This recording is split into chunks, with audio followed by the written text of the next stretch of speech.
Kegalle eleven தோட்டம் மேல்பிரிவு இலக்கம் 1 line குடியிருப்பு 21 குடும்பங்களைச் சேர்ந்த 142 பேர் அடிப்படை வசதிகளற்று தமது நாட்களை இங்கு நகர்த்தி வருகின்றனர்.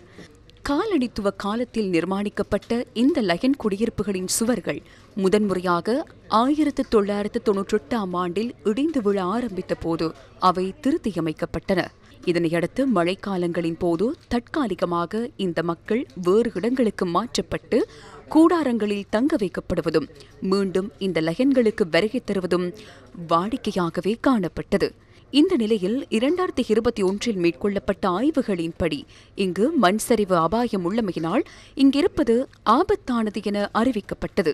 இதனால் இந்த லயத்துக்கு அருகிலேயே இவர்கள் தற்காலிக கூடாரங்களுக்கு மாற்றப்பட்டு பின்னர் கூடாரங்கள் சிதைவடைந்தமையினால் மீண்டும் உயிர் ஆபத்துக்கு மத்தியிலேயே தமது லயத்துக்கு செல்ல வேண்டிய நிலை ஏற்பட்டது.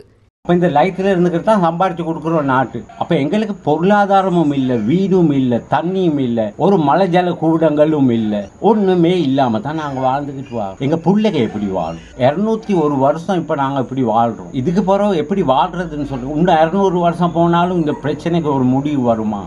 விடிய விடிய எங்களுக்கு இந்த மலையில் எப்போ தான் தகரம் இடிஞ்சு விழுவோம், மண்ணு இடிஞ்சு விழுவுமான்ட்டு எங்களுக்கு இப்படி வாழ முடியலை. நாங்களும் மனுஷர், நாங்கள் இது ஆடு மாடு இல்லையா மனுஷன். ஒவ்வொருத்த பிள்ளைங்களுக்கும் பாம்பு கடிக்குது, நட்டுவா கோழி கடிக்குது, அவங்க கொண்டு வச்சுக்கிட்டு இருக்காங்க. கூடாரத்தில் இருக்க எல்லாமே லைத்துக்கு திரும்ப வந்து இதுலேயும் எங்களுக்கு இருக்க எங்களுக்கு ஒரு விடுவு இல்லையா? அதுக்கு தற்போது மீண்டும் மண் சரிவு அபாயம்.